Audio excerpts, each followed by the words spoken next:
সুপ্রিয় দর্শক মণ্ডলী, universal medical college and hospital limited আজকের সংবাদপত্রে আপনাদের সবাইকে স্বাগত জানাচ্ছি। দর্শক মণ্ডলী, আমাদের সঙ্গে রয়েছেন সিনিয়র সাংবাদিক আমিরুল মোমিনিন মানিক। মানিক, স্বাগত আপনাকে। অনেক ধন্যবাদ আপনাকে। শিরোনাম হচ্ছে দৈনিক ইত্তেফাকের শিরোনাম হচ্ছে পোষ্যকোটা ইস্যুতে উত্তাল রাবি, স্বৈরাচার পালিয়েছে, অদৃশ্য শক্তি মাথাছাড়া দিয়ে উঠছে তারেক রহমান। বাংলাদেশ প্রতিদিন পাল্টে যাবে রাজনীতির হিসাব, 3 নির্বাচন সংসদের বিচার হবে যে প্রক্রিয়ায়। মানবজমিন বদলে যাচ্ছে রাজনীতির হিসাব নিকাশ, বল এখন সরকারের কোর্টে, জুলাই সনদ বাস্তবায়ন। আমার দেশ আওয়ামী জাল পরিসংখ্যানে ভর করে এলডিসি উত্তরণ, রাজনীতিবিদ সফরসঙ্গী নিয়ে নানা আলোচনা। কালের কণ্ঠ, মামলা হয়রানিতে শিল্পের সর্বনাশ, বিশ্বকে ঐক্য দেখাতে 3 দলের নেতাদের সঙ্গে নিচ্ছেন ইউনূস। দেশ রূপান্তর, লুটের পর হরিলুট, দেশের বিবাদ বিদেশে মেটানোর সুযোগ। খবরের কাগজ, 10 প্রতিষ্ঠানের নামে 1376 কোটি টাকা পাচার, পোষ্যকোটা ইস্যুতে উত্তপ্ত রাবি। কালবেলা বাংলাদেশকে ট্রানজিট হিসাবে ব্যবহার করতে চায় স্টারলিংক, ঋণ দিয়ে 213 কোটি টাকা ঘুষ নেন সাইফুজ্জামান। সময়ের আলো, রাষ্ট্রীয় ষড়যন্ত্রে 1.5 ডজন নাম, ডিলারদের কারসাজিতে সারের সংকট। সংগ্রাম, তৈরি পোশাক খাতের আন্তর্জাতিক বাজার সম্প্রসারণে নানা প্রতিবন্ধকতা, 16 বছরের দুঃশাসনের চিত্র থাকবে জুলাই স্মৃতি জাদুঘরে। জুলাই সনদ নিয়েই আজকে অনেকগুলো রিপোর্ট আছে, কিন্তু শেষ মুহূর্তে ঐক্যমত্য কমিশনের যে সর্বশেষ যে বৈঠকটা হলো, ওই যে বিশেষ করে বিশেষজ্ঞদের সঙ্গে, জি, তো তারা সেই বৈঠকে বোধহয় কোনো সরাহা হয়নি বা কোনো এখন পর্যন্ত কোনো একটা সমাধানের সূত্র খুঁজে পাওয়া যায়নি। তো আপনি কীভাবে দেখছেন? অনেক ধন্যবাদ চ্যানেল আইকে, ধন্যবাদ আপনাকে এবং এই মুহূর্তে যারা যুক্ত আছেন। জুলাই সনদ কিভাবে বাস্তবায়ন হবে ধারাবাহিকভাবে আলোচনা হচ্ছে কয়েক মাস ধরেই, বিশেষ করে 2 মাসের কথা যদি বলি, একের পর এক বৈঠক হয়েছে, কিন্তু কোনো ধরনের সমাধানে আসতে পারেনি রাজনৈতিক দলগুলো। আবার জাতীয় ঐক্যমত্য কমিশনও সুনির্দিষ্টভাবে কোনো সিদ্ধান্ত দিতে পারেনি। তো এই রকম পরিস্থিতিতে সর্বশেষ যে প্রস্তাব উপস্থাপন করা হয়েছে যে সংবিধান আদেশের মধ্য দিয়ে এটা বাস্তবায়ন করা হবে, পরবর্তীতে গণভোটের মাধ্যমে এর বৈধতা দেওয়া হবে। তো গণভোটটা কখন হবে, নির্বাচনের আগে না পরে? অনেক রাজনৈতিক দল বলছে যে গণভোট হোক নির্বাচনের দিন বা নির্বাচনের আগে, তবে বিএনপি এখানে স্পষ্ট অবস্থান নিয়েছে, তারা বলছে যে না, নির্বাচনের পরে হোক, নির্বাচিত সরকার করুক। এই জায়গাটিতে একটা দ্বন্দ্ব আমরা দেখতে পাচ্ছি যে গণভোটের দিনক্ষণ নিয়ে, কিন্তু গণভোট হোক এটা বিএনপিও চাইছে। এই মুহূর্তে তো সংবিধানে নেই বোধহয়। না, এই মুহূর্তে সংবিধানে নেই, কিন্তু উদাহরণ আছে। 1978 সালে প্রেসিডেন্ট জিয়াউর রহমান তো গণভোট করেছিলেন, যে প্রেসিডেন্ট জিয়ার গৃহীত নীতি পদক্ষেপ এবং তার শাসনকালকে আপনি বৈধ মনে করেন কিনা, হ্যাঁ না ভোট হয়েছিল। সেখানে 98.93% ভোট পেয়েছিলেন প্রেসিডেন্ট জিয়াউর রহমান, মানে সবাই হ্যাঁ বলেছিলেন। তো একটা উদাহরণ আছে গণভোট হওয়ার, কিন্তু গণভোটের দিনক্ষণ নিয়ে এখানে দ্বন্দ্ব। এখানে কিন্তু গণভোট না হোক এটাও বলছে না বিএনপি। বিএনপি বলছে যে রাজনৈতিক দলগুলো সবাই যদি চায় গণভোট হতে পারে, কিন্তু গণভোটটা জাতীয় নির্বাচনের পরে হোক। সরকারের পক্ষ থেকে একটা প্রস্তাব দেওয়া হয়েছে জাতীয় নির্বাচনের দিন হতে পারে কিনা, আলাদা ব্যালট পেপারে হ্যাঁ না ভোট। তো এই জায়গাটাতে একটা দ্বন্দ্ব তৈরি হয়েছে নতুন করে, কিন্তু গণভোট হতে পারে এটাতে বিএনপি সহ সব দলই মতামত দিয়েছে। আর হচ্ছে যে এইটা আসলে গণভোট হবার আগে যে বাস্তবায়ন করা হবে, সেই পদ্ধতিটা আসলে যথাযথ আছে কিনা, কিভাবে হবে, সংবিধান আদেশ এটা তো এখন পর্যন্ত সংবিধানে নেই। তাহলে নতুন একটা প্রস্তাবনা, নতুন একটা ধরন। এখন জুলাই সনদের ভিত্তিতে যদি নির্বাচন হতে হয়, তাহলে দুটো উপায় আছে। একটা হলো রাজনৈতিক দলগুলোকে একমত হতে হবে, আর যদি রাজনৈতিক দলগুলো একমত না হয়, তাহলে ঐক্যমত্য কমিশন থেকে একটা সিদ্ধান্ত দিয়ে দিতে হবে। ঐক্যমত্য কমিশনও আসলে মেরুদণ্ড যদি না দেখায়, তাহলে এটা শেষ পর্যন্ত সমাধান হবে বলে মনে হচ্ছে না, কারণ তাকে গার্ডস দেখাতে হবে যে আমিও এইরকম সিদ্ধান্ত জানাতে পারি। তো আমার মনে হয় যে এই দ্বন্দ্ব, এই অবস্থায় কি অন্তর্বর্তী সরকার আছে? কারণ তারা তো এটা দেখান নাই এখন পর্যন্ত। না, ঠিকই বলেছেন, অন্তর্বর্তী সরকার তো এই ধরনের সাহসিকতা, দৃঢ়তা এখন পর্যন্ত কোথাও দেখাতে পারেন নাই। প্রত্যেকটা জায়গাতেই সমন্বয়হীনতা, প্রত্যেকটা জায়গায় আলস্য, কি যেন একটা বিভ্রাট এবং বিভ্রান্তির মধ্যে কর্মকাণ্ডগুলো হচ্ছে, মানে কোনোভাবেই জাতির সামনে স্পষ্ট করতে পারছে না সরকার। তো এটা তো একটা ভয়াবহ দিক যে সরকার কোনো সিদ্ধান্ত শক্তভাবে নিতে পারছে না বা ওই সিদ্ধান্ত প্রয়োগও করতে পারছে না। তো এইরকম পরিস্থিতিতে আসলে কি হবে, এটা নিয়ে প্রশ্ন দেখা দিয়েছে। আমি মনে করি যে 21শে সেপ্টেম্বর আগামীকালকে দিবাগত রাত, মানে আজকের এই যে রাত পের হলে দিন হবে, তারপরে রাত আসবে, প্রধান উপদেষ্টার নেতৃত্বে একটি টিম যাচ্ছে জাতিসংঘের ৮০তম অধিবেশনে। সেখানে 4 জন রাজনীতিক আছেন, মির্জা ফখরুল ইসলাম আলমগীর, ডাক্তার সৈয়দ আবদুল্লাহ তাহের, হুমায়ুন কবির নামে বিএনপির আরেক নেতা এবং আখতার হোসেন এনসিপির সদস্য সচিব। তো 21শে আগস্ট গিয়ে ২রা অক্টোবর ফিরবেন প্রধান উপদেষ্টা। 10 দিন এই ফাঁকে অনেক সময় পাওয়া যাবে। বিশেষ করে রোহিঙ্গাদের নিয়ে একটা বৈঠক আছে যেখানে চেয়ার করবেন জাতিসংঘের মহাসচিব। অন্যদিকে ২৬শে সেপ্টেম্বর প্রধান উপদেষ্টা সাধারণ অধিবেশনে ভাষণ দিবেন। এর বাইরে তো সময় পাবেন প্রধান উপদেষ্টা।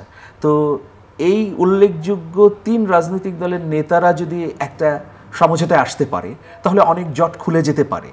আমার মনে হচ্ছে যে দেশের আলোচনা বাইরে গিয়ে, হ্যাঁ এটা একটা প্রশ্ন, দেশের আলোচনা বাইরে গিয়ে কোনো কাগজে লিখছে তাই, এবং এখানে দুতিয়ালি করবে কিনা মার্কিন যুক্তরাষ্ট্রের কোনো প্রতিনিধি বা কূটনীতিক, এটা একটা বিষয়।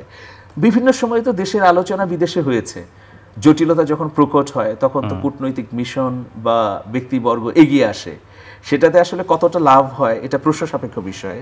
কিন্তু এখন তো একটা সুযোগ, সময় তো আর আমাদের হাতে নেই, অক্টোবর নভেম্বর, এরপরে নির্বাচনী আয়োজনের মধ্যে চলে যেতে হবে। তো এই বৈঠকে যদি কাছাকাছি আসতে পারে রাজনৈতিক দলগুলো, তারা এক গোয়েমি ত্যাগ করে, নিজের অবস্থানটা ত্যাগ করে সবাই ছাড় দিয়ে একটা অবস্থানে যদি আসতে পারে তাহলে তো সংকট থেকে আমরা মুক্ত হয়ে গেলাম। আর যদি আসতে না পারে তাহলে সংকট ভয়াবহ হবে, নির্বাচন নিয়ে অনিশ্চয়তা দেখা দেবে এবং শেষ পর্যন্ত নির্বাচন হবে না। এই তো পিয়ার নিয়ে তো সংকট, পিয়ার নিয়ে তো ভয়াবহ সংকট। তাহলে এখানে এটার থেকে মানে বের হয়ে আসার অবস্থা কি? এখানে সমঝোতা তো হচ্ছে না। পিয়ার নিয়ে যেমন খেলাফত মজলিস, মাওলানা মামুনুল হকের যে দল, সেই দল একটা প্রস্তাব দিয়েছিল শুরু থেকে একদম যে নিম্ন কক্ষে না উচ্চ কক্ষে পিয়ার হোক। এনসিপির নাহিদ ইসলাম তিনি বললেন যে আমরা নিম্ন কক্ষে চাই না, উচ্চ কক্ষে হোক। আর বিএনপির পক্ষ থেকে তো উভয় কক্ষ হোক এই বিষয়ে একমত আছে, পিয়ার হোক বা না হোক। বিএনপি তো চাইছে যে নিম্নকক্ষ উচ্চ কক্ষ দুটোই থাকুক। এখন সেই জায়গায় বিবাদমান দুটো পক্ষকেই কিছু ছাড় দিয়ে যদি কাছাকাছি আসা যায় তাহলে সেটাই উত্তম। আর যদি কেউ কোনো ছাড় না দিতে চায়, তার নিজ নিজ অবস্থানে থাকে, তাহলে আমার মনে হয় যে তিউনিসিয়ার ভাগ্য বরণ করতে হবে। যেমন তিউনিসিয়াতে তো আপনি নিশ্চয়ই জানেন 2011 সালে যে জেসমিন রেভলিউশন হয়েছিল, সেই রেভলিউশনের পর রাজনৈতিক দলগুলো আসলে ঐক্যমত্যে আসতে পারেনি। তো যাই হোক, সেইখানে জাতিসংঘের IMF এর সাবেক একজন প্রতিনিধি ডক্টর কয়েস সাইদকে তারা অন্তর্বর্তীকালীন সরকারের প্রধান করলো, যেহেতু রাজনৈতিক দলগুলো একমত হতে পারছিল না। তারপরে কি হলো, তিনি তার প্রশাসনিক কাঠামোকে এমনভাবে সাজালেন যে সেই কাঠামো আসলে রাজনৈতিক দলগুলোর বিরুদ্ধে চলে গেল। এখন দেখুন 11 থেকে 2025 14 বছর ধরে কিন্তু গণতন্ত্রহীনতার মধ্যেই আছে তিউনিসিয়া। একটা সফল বিপ্লবের পরও কয়েস সাইদ কি করেছেন, এখন তিউনিসিয়ার সবচেয়ে বৃহত্তম যে রাজনৈতিক দল আন্নাহাদা প্রধান রশিদ ঘানুশি, তিনি আসলে ক্ষমতা না নিয়ে সংসদের স্পিকার হয়েছিলেন, তাকে এখন জেলখানায় নিয়েছে। বামপন্থী অনেক নেতারা এখন জেলখানায়, গণতন্ত্রের জন্য নতুন করে আন্দোলন করতে হচ্ছে। ভয়াবহ একটা সংকট তৈরি হয়েছে তিউনিসিয়ায়। একইভাবে 2010 সালে মিশরে যে গণ অভ্যুত্থান হলো, সেখানে ডক্টর মোহাম্মদ মুরসি গণতান্ত্রিক পদ্ধতিতে, মানে প্রথমবারের মতো ভোটে নির্বাচিত হয়ে ক্ষমতায় আসলেন। এরপরে রাজনৈতিক দলগুলোর মধ্যে দ্বন্দ্ব, সংঘাত, মতবাদের বিভেদ, এগুলোর কারণে 1 বছরের মধ্যে সরকারটা পড়ে গেল, মানে সরকারকে ক্ষমতাচ্যুত করা হলো।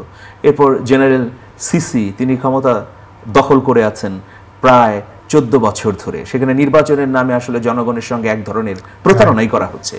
তো এই পরিস্থিতির সামনে থাকার পরেও আমাদের যদি শিক্ষা না হয় তাহলে তার কোনো উপায় নেই। আমাদের রাজনীতিবিদরা এটা জানেন না? রাজনীতিবিদরা অবশ্যই জানেন, কিন্তু রাজনীতিবিদরা ইতিহাসের বাঁকে বাঁকে একগুঁয়েমি ত্যাগ করতে পারেননি, এটার উদাহরণ আছে। আবার রাজনীতিতে শেষ কথা নেই এরকম যে কথা আছে, এর ফলে তারা এমন ভাবে মানে নতজানু সিদ্ধান্ত নিয়েছেন যেটা আসলে অবাক করার মতো। না, আবার এটাও তো ঠিক যে বাংলাদেশের রাজনীতি বাংলাদেশিরা ঠিক করেন না, এটা অনেকাংশে ঠিক, আমরা তো দেখেছি অনেক ক্ষেত্রে। তাইলে কি দাঁড়াবে? তাইলে কেন এই অবস্থায় অভ্যুত্থানের 3 শক্তির মধ্যে এই বিভেদটা হবে, এটা কি আপনি কল্পনা করেছিলেন 13 মাস আগে? প্রশ্নই ওঠে না। তাইলে কি দাঁড়ালো? অভ্যুত্থানের পরে 2-3 মাস তো সমন্বয় এবং ঐক্যের মধ্যেই তারা ছিল। এটা আসলে আমার মনে হয় যে কেন হয়েছে, এটা হচ্ছে স্বার্থের দ্বন্দ্ব। কেউ কারো জায়গাটি ছাড়তে চাইছে না। বিএনপি, জামাত, এনসিপি, অন্যান্য রাজনৈতিক দল গণ অভ্যুত্থানের পরে এতটাই অবাধ রাজনীতি করার সুযোগ পেয়েছে, প্রত্যেকেই মনে করছে যে আমি শক্তিশালী, আমি ক্ষমতায় আসার মুহূর্তে আছি, ক্ষমতায় চলে এলাম বলে। এই যে জায়গাটি, এটার কারণে এই ধরনের অবস্থা তৈরি হচ্ছে। রাজনীতিতে তো দুঃসংবাদ, কিন্তু একটা সুসংবাদ আছে বাংলাদেশের জন্য। সেটা হচ্ছে যে এশিয়া কাপে শ্রীলঙ্কাকে 4 উইকেটে হারিয়ে সুপার 4-এর প্রথম ম্যাচে বাংলাদেশের জয়। এটা তো একটা মানে গর্বের বিষয় এবং আনন্দের বিষয়। এশিয়া কাপে বাংলাদেশের এই যে অর্জন, আমরা দেখলাম যে আফগানিস্তানের সঙ্গে বাংলাদেশ যখন খেলেছে, সারা বাংলাদেশ কিন্তু একটা শ্বাসরুদ্ধকর পরিস্থিতির মধ্যে ছিল যে আফগানিস্তানের সঙ্গে জিততে পারবে কিনা। আফগানিস্তানের শক্তিশালী টিম, কিন্তু জিতেছে। এখন আবার শ্রীলঙ্কার সঙ্গে জিতলো। অবশ্যই এশিয়া কাপের দৌড়ে এগিয়ে থাকলো, এটা আনন্দের খবর। অনেক অনিশ্চয়তার মধ্যে ভালো লাগার বিষয়। যেটা নিয়ে আমরা আলোচনা করছিলাম, যদি সমঝোতা না হয় তাহলে অপশন কি? সমঝোতা যদি না হয় মানে জানুয়ারির মধ্যে, ফেব্রুয়ারিতে তো নির্বাচনই, তাহলে কি অপশন থাকে? জানুয়ারির মধ্যে আর সুযোগই তো নাই, ডিসেম্বরে তো আপনাকে তফসিল ঘোষণা করতে হবে। তো তাহলে কি হবে আমি পয়েন্ট আকারে বলি। প্রথমত যে এই সরকারের মেয়াদ বাড়াতে হবে, যে ঠিক আছে আমরা তো ফেব্রুয়ারিতে নির্বাচন করতে চাইলাম, তাহলে ফেব্রুয়ারি না জুনে করব 26-এর, সেটা করতে হবে, যে আমরা আবার বসি সমঝোতা করা যায় কিনা। দ্বিতীয় বিষয় হচ্ছে যে এই যে যখন নির্বাচনটি ডেডলাইন দেওয়ার পরে হবে না, তখন তো আসলে একটা অস্থিতিশীল পরিস্থিতি তৈরি হবে। এমনি অর্থনৈতিক অবস্থা ভঙ্গুর, নির্বাচন হবে না এটা ঘোষণা হবার সঙ্গে সঙ্গে আরও অবস্থা খারাপ হয়ে যাবে। যারা বিনিয়োগকারী, বিনিয়োগ তো তারা করছে না। কেন করছে না? কারণ স্থিতিশীলতা নেই। তো নির্বাচন হবে, এটাও একটা আশা জাগিয়ে তুলেছে মানুষের মধ্যে। ফলে অনেকে মনে করছে যে নির্বাচনের আগে আগে গুছিয়ে নেওয়ার জন্য মাঠ, বা নির্বাচনের পরপর জোরে সোরে বিনিয়োগ করে বা ব্যবসা বাণিজ্যের বিস্তৃতি ঘটবে, একটা আশা আছে। কিন্তু যখনই এই নির্বাচনটি হবে না, অনিশ্চয়তা দেখা দেবে, তখনই কি হবে যে তৃতীয় একটি পক্ষ ক্ষমতা দখল করার জন্য চেষ্টা করবে। এর জন্য তো অন্য শক্তিও তো কাজ করতেছে, নিঃসন্দেহে দেশে এবং দেশের বাইরের শক্তি কাজ করছে। এখানে একটা অবাক ব্যাপার, মানে অবাক ব্যাপারই বটে, যে ভারত গণ অভ্যুত্থানের পরপর পররাষ্ট্র মন্ত্রণালয় থেকে ব্রিফিং দিয়ে বলেছে যে বাংলাদেশের দ্রুত নির্বাচন হোক, এটা প্রত্যাশা করি, এবং নির্বাচিত সরকারের সঙ্গে আমরা সম্পর্ক উষ্ণতায় নিয়ে যাব। কিন্তু একটা আশ্চর্য ব্যাপার যে যখন ডক্টর মোহাম্মদ ইউনূস নির্বাচনের ডেডলাইন ঘোষণা করলেন, এরপর থেকে একদম মুখে কুলু পেটে বসে আছে ভারত। ভারতের পররাষ্ট্র দপ্তর কিন্তু এখন পর্যন্ত এটাকে স্বাগত জানায়নি, বরং শোনা যাচ্ছে যে সাউথ ব্লক এটা চাইছে যে নির্বাচনটি না হোক। না হলে কি হবে? আমি সোজা কথাই বলি যে তৃতীয় শক্তি, বাংলাদেশের তৃতীয় শক্তি বলতে আমরা কি বুঝি? যে সেনাবাহিনী। এখন অনেকে বলতে পারে সেনাবাহিনী তো গণ অভ্যুত্থানের পরপর বলেছে ক্ষমতা নেবে না, কিন্তু সংকট যখন হবে, হয় সরাসরি সেনাবাহিনী নেবে, না হয় সেনাবাহিনী পৃষ্ঠপোষকতা করবে, পেছনে থাকবে, কোনো না কোনোভাবে একটা শক্তি তো ডক্টর হ্যাঁ হতে পারে। এটা আশঙ্কা তো উড়িয়ে দেওয়া যায় না। ডক্টর মোহাম্মদ ইউনূসের অন্তর্বর্তী সরকারকে সরিয়ে দিয়ে তারা এই জায়গায় আসবে, তখন আওয়ামী লীগের জন্য একটা ব্রেদিং স্পেস তৈরি হবে। 1 বছর 2 বছর মাঠ গুছিয়ে নিয়ে পরবর্তী সময়ে তারা নির্বাচনে অংশগ্রহণ করতে যেন পারে, এই ধরনের একটা চালও আছে, এরকম শোনা যাচ্ছে। এবং এই মুহূর্তে তো আওয়ামী লীগ যেভাবে ঝটিকা মিছিল করছে, দিনকে দিন এই ঝটিকা মিছিলে তাদের নেতাকর্মীদের বহর বাড়ছে। প্রথম দিকে যখন ঝটিকা মিছিল হতো, তখন বিএনপির নেতাকর্মীরা ধাওয়া দিত, বা জামাত, এনসিপি তারা খুব এটা নিয়ে খুব অ্যালার্ট থাকতো। কিন্তু এখন দেখছি না, এখন নির্বিঘ্নেই করছে। আবার আইন শৃঙ্খলা রক্ষাকারী বাহিনীও কিন্তু এটা নিয়ন্ত্রণ করতে পারছে না। গতকালকেই 3-4 জনকে অবসর দিয়ে দেওয়া হয়েছে, মানে কাজ থেকে দায়িত্ব থেকে অবসর দেওয়া হয়েছে, যে এই বিষয়ে ব্যর্থতার কারণে। তো দেখুন পরিস্থিতি মানে ঘোলাটে হচ্ছে দিন যত যাচ্ছে। তো এখন না, কিন্তু আইন শৃঙ্খলা পরিস্থিতির যে হাল বর্তমানে, এতে কিভাবে এই আওয়ামী লীগ ঠেকাবে না নির্বাচনের দিকে যাবে? এটা খুবই চ্যালেঞ্জিং একটা ব্যাপার। এখন সেই জায়গায় যদি এমন হয় যে রাজনৈতিক দলের মধ্যে যদি শক্তির ভারসাম্য তৈরি হয়, ধরুন একটা কেন্দ্রে জামাত শক্তিশালী, বিএনপি শক্তিশালী, এনসিপিও শক্তিশালী, সেইখানে হয় সংঘাত হবে, না হয় কি হবে যে সংঘাত হবে না, কারণ একে অপরে বুঝবে যে প্রত্যেকেই শক্তিশালী, সংঘাত হলে আমরা সবাই ক্ষতিগ্রস্ত হব, এরকম হতে পারে। যেমন আপনি তো অভিজ্ঞ এইসব বিষয়ে এবং আপনার চোখের সামনে ঘটেছে, ঢাকা বিশ্ববিদ্যালয়ে যতগুলো নির্বাচন হয়েছে ছাত্র সংসদ, মানে এই নির্বাচনের আগে বা 19-এর নির্বাচনের আগে সব নির্বাচনে বোমা ফুটেছে, গুলি হয়েছে, ভাঙচুর হয়েছে, অস্থিতিশীল পরিস্থিতি হয়েছে, নির্বাচনও হয়েছে, এই ঘটনাগুলো ঘটেছে। এবারই কিন্তু কোনো বুলেট ফুটেনি, এবার কিন্তু পুলিশকে বুলেট খরচও করতে হয়নি, গুলির আওয়াজ নেই, কেউ আহত হয় নাই, একজনও আহত হয় নাই। এটা তো একটা অসাধারণ দিক, মানুষের মনোজগতে যে একটা পরিবর্তন হয়েছে। এই অবস্থা চাইলে সম্ভব না, নিঃসন্দেহে সম্ভব। জনগণ যদি ভ্যানগার্ড হয়ে দাঁড়ায় বা রাজনৈতিক দলগুলো যদি ন্যূনতম তাদের আচরণবিধিকে রক্ষা করে, তাহলে সুন্দর নির্বাচন হওয়া সম্ভব। কিন্তু পুলিশ বাহিনীর উপর ভর করে কখনো সম্ভব না। পুলিশ বাহিনীর পুলিশ তো লাগবে, পুলিশ ছাড়া তো হবে না। হ্যাঁ, পুলিশ লাগবে। 13 মাসে পুলিশ দাঁড়ালো না কেন? পুলিশ না দাঁড়ানোর কারণ হচ্ছে যে পুলিশ বাহিনীকে তো আসলে শেষ করে দেওয়া হয়েছে। আওয়ামী লীগ পুলিশ বাহিনীকে জনগণের মুখোমুখি দাঁড় করিয়েছিল। কোনো একটি থানা কি বাকি ছিল যে থানার পুলিশেরা ছাত্র জনতার উপর হামলা করেনি? তো পুলিশ বাহিনী যখন ছাত্র জনতার উপর হামলা করেছে, গুলি চালিয়েছে, জনগণ তখন কি করেছে? প্রতিরোধ করেছে। তো এই রকম প্রতিরোধ করে কি পরাজিত হয়েছে পুলিশ বাহিনী? মাঠে তো পুলিশ বাহিনীই ছিল, আর পুলিশ বাহিনীর শক্তিমত্তায় হয়তো আওয়ামী লীগের নেতাকর্মীরা ছিল। তো এই রকম আসলে ট্রমাটাইজ পুলিশ বাহিনী দিয়ে কিভাবে আইন শৃঙ্খলা রক্ষা করবে বা এটাকে কিভাবে পুনর্গঠিত করা যাবে? কারণ তারা তো আসলে এই কিছুদিন আগে দগদগে একটা অভিজ্ঞতা পেরিয়ে এসেছে। আমি একটা ঘটনার মধ্য দিয়ে এসেছি, ওই ঘটনাটা আমাকে অপরাধ বোধের মধ্যে রেখেছে। পুলিশ বাহিনী তো অপরাধ বোধের মধ্যে আছে। জনগণ জুলাই আগস্ট আন্দোলনে তাকে ইতিবাচকভাবে দেখে নাই। এইরকম একটা পরিস্থিতিতে কোনো রকমের রংচং পাল্টিয়ে, পোশাক বদলিয়ে বা মাথায় দু একজনকে পরিবর্তন করে দিয়ে আপনি আবার নামিয়ে দিলেন, হ্যাঁ সেই আগের সেই নৈতিকতা দৃঢ়তা নিয়ে তারা ঝাঁপিয়ে পড়বে, তারা ঝুঁকি নেবে, এটা তো সম্ভব। 13 মাসে কি সম্ভব ছিল না? কিছু রিক্রুট অবশ্যই সম্ভব ছিল, নতুন রিক্রুট করা যেত। তারপরে যে যে জায়গায় অপরাধ বেশি হয়েছে দ্রুততম সময়ের মধ্যে ওইসব জায়গার কর্মকর্তাদের বিচারের আওতায় নেওয়া প্রয়োজন ছিল। তারপরে যারা বঞ্চিত ছিল তাদেরকে আরো সামনে আনা যেত। তো এই কাজগুলো আসলে যথাযথভাবে পেশাদারিত্বের সঙ্গে হয়নি। তাহলে আপনি এই জন্য কাকে দায়ী করবেন? মানে সরকার, তাই তো, যারা দায়িত্ব নিয়েছে দিনের শেষে অবশ্যই সরকার। আপনি একটা বিষয় দেখেন, সংখ্যালঘু নির্যাতন নিয়ে নানা ধরনের গুজব রটেছে, মানে যা হয়নি তাই বলা হয়েছে।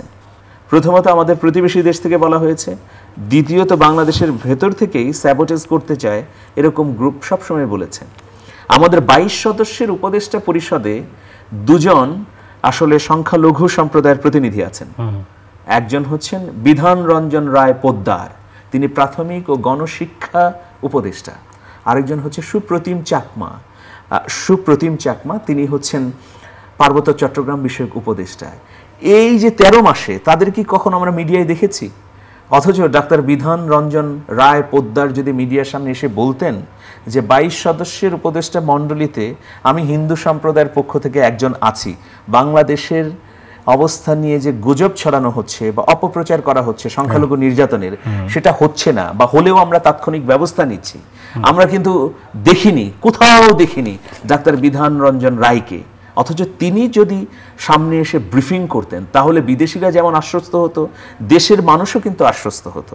অবাক ব্যাপার যে 100 বিশিষ্ট ভারতীয় মন্ত্রী পরিষদে যেখানে একজনও মুসলমান নেই, সেখানে তো বাংলাদেশের 22 সদস্যের উপদেষ্টা পরিষদে 2 জন মুসলমানের বাইরে প্রতিনিধি আছে। যদিও আমি ধর্ম দিয়ে বিবেচনা করতে চাই না, কিন্তু যেহেতু প্রশ্নটা বারবার আসছে যে এখানে সংখ্যালঘুর নিপীড়ন হচ্ছে, নির্যাতন হচ্ছে, হিন্দু ভাইয়েরা এখানে স্বস্তিতে নেই, সেই জায়গাতেও তো ভয়াবহ ব্যর্থতা।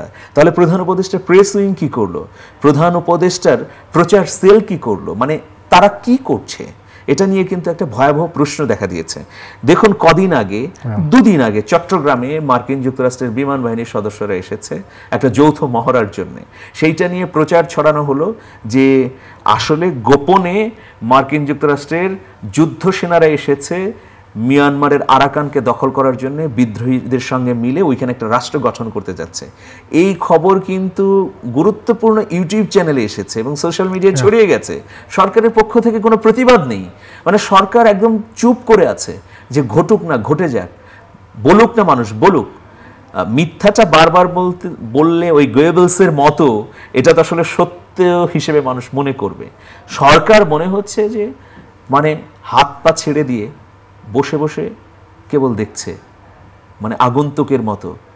ওই যে ঘরের মধ্যে আগুন লাগার পরে অলস ব্যক্তি যখন বলছে যে এত তাপ লাগে কেন, তো সূর্য উঠছে নাকি, তো তখন তাকে বাহির থেকে লোকজন বলছে না ঘরে তো আগুন লেগেছে, বলছে ও আগুন লেগেছে, আরে লাগুক না আগুন, তাতে আমার কি, সে কিন্তু ঘরে বসে আছে। তো এইরকম পরিস্থিতি আর কি। রাজশাহী বিশ্ববিদ্যালয়ে একটা খবর আছে, রাজশাহী বিশ্ববিদ্যালয়ের শিক্ষক শিক্ষার্থী ধস্তাধস্তি, প্রভিসি ও প্রক্টর অবরুদ্ধ। ভিডিওটা দেখলাম, একদম সন্ধ্যাবেলার বিষয়। বিশ্ববিদ্যালয়গুলোতে আসলে এই যে পোষ্য কোটা নিয়ে, মানে আমি সরকারি বিশ্ববিদ্যালয়ের একজন ছাত্র হিসেবে, আমি রাজশাহী বিশ্ববিদ্যালয়ের স্টুডেন্ট, তো অবাক ব্যাপার, মানে খুবই অদ্ভুত ব্যাপার। আমি একটা ডিপার্টমেন্টের কথা বলছি, সেই ডিপার্টমেন্টের একজন সিনিয়র প্রফেসর, তিনি শিক্ষক, তার ভাই শিক্ষক, ওই সিনিয়র প্রফেসরের মেয়ে শিক্ষক, জামাই শিক্ষক এবং ভাইয়ের মেয়েও শিক্ষক। এটা কিভাবে সম্ভব? একটা যোগ্যতা থাকলে হইতেই পারে না, এই সবারই যোগ্যতা কি ছিল জানি না। এটা তো একটা অবাক ব্যাপার, মানে এটা গিনিস বুকে নাম আসার মতো ঘটনা, মানে এই ঘটনাটা। তো আমরা যারা ইউনিভার্সিটিতে পড়েছি, আপনি তো এগুলো প্রত্যক্ষদর্শী, আমরা যেটা দেখেছি যে এই পোষ্যকোটার নামে আসলে মেধার বাইরে নানাভাবে, সেটা কর্মচারীদের সন্তান হোক অথবা শিক্ষকদের সন্তান হোক, সবাইকে আসলে এইখানে পুনর্বাসনের ব্যবস্থা করা। তো যখন কোটা উঠে গেছে, জুলাই আগস্ট আন্দোলনের মধ্য দিয়ে কোটা আর থাকছে না, তখন এই পোষ্য কোটা রাখার প্রয়োজনটা কি? তারপরে 25 তারিখে নির্বাচন, এই নির্বাচনকে বানচালেরও এটা একটা অপচেষ্টা। এর মধ্যে কর্মকর্তা কর্মচারী শিক্ষকদের দাবির পরিপ্রেক্ষিতে পোষ্য কোটা আবারও পুনর্বহাল করেছে। ফলে ছাত্ররা তো ক্ষুব্ধ হয়ে গেছে যে আরে এত আন্দোলন করলাম, রক্ত দিলাম, কোটা বাতিল হলো, এখন আবার এই মানে পুনর্বাসনের জন্য এই পোষ্য কোটা বহাল করতে হবে, এটা কেন? আজকে তো আন্দোলনকারীদের সাথে ধস্তাধস্তি হয়েছে, মারপিটও করেছে কর্মকর্তা কর্মচারীরা। এটা খুবই ন্যাক্কারজনক ঘটনা। বিশ্ববিদ্যালয়গুলোতে যদি সুশাসন নিশ্চিত না হয় তাহলে আর কোথায় হবে? বিশ্ববিদ্যালয় প্রশাসন কেন এই নতজানু সিদ্ধান্ত নিল নির্বাচনের আগে? প্রশাসন বলতে পারতো যে নির্বাচনটা হয়ে যাক, এরপরে আমরা সিদ্ধান্ত নিই। এখন অনেক স্টুডেন্ট প্রতিনিধি তারা তো উভয় সংকটে পড়েছে যে আমরা কি এই পোষ্যকোটার বিরুদ্ধে যাব কিনা। পোষ্যকোটার বিরুদ্ধে গেলে প্রশাসন তো আমাদের বিপক্ষে চলে যাবে, অনেক প্যানেলের প্রার্থীরা এটা চিন্তা করছে। এরকম একটা স্পর্শকাতর পরিস্থিতি তৈরি করা হয়েছে রাজশাহী ইউনিভার্সিটিতে। আজকে যে ঘটনা ঘটলো এটা খুবই ন্যাক্কারজনক ঘটনা। আন্দোলন যারা করছিল তারা আমরণ অনশন করছিল, সেখানে গিয়ে হামলা করা হয়েছে। হামলা শুধু তাই না, কাপড় ছিঁড়ে ফেলা হয়েছে, পোশাক ছিঁড়ে ফেলা হয়েছে, দৌড়ে পালিয়ে যাচ্ছিল আবার ধরে আনা হয়েছে। খুবই একটা বাজে উদাহরণ তৈরি হলো। অনেক অনেক ধন্যবাদ মানিক আপনাকে। আপনাকে অনেক অনেক ধন্যবাদ। দর্শক মণ্ডলী, আজ রাতের মতো এখানে বিদায় নিচ্ছি। আগামীকাল আবার দেখা হবে। শুভরাত্রি।